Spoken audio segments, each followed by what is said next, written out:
Tada! Ito na ang pakbit ni Kamaria.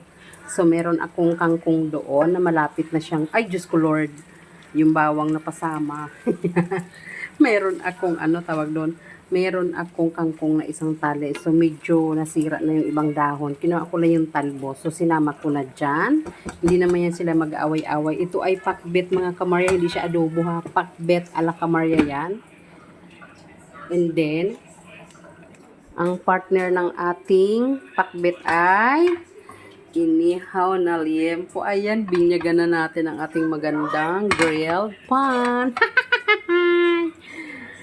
Kapag tumatanda ka na, alam mo na ang mga gusto mong bilhin. Ano ba yan?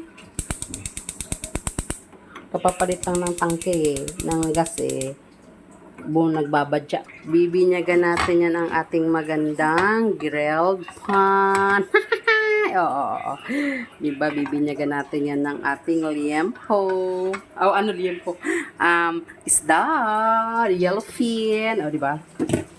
Parang gusto ko na magluto ng liempo sa ating magandang grilled pan. Ayan.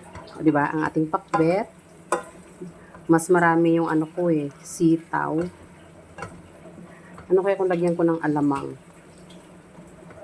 Taste natin kung anong lasa ng pakbit ng Kamaria. Abay. Masarap na. Sana magkasya ang ating yellowfin.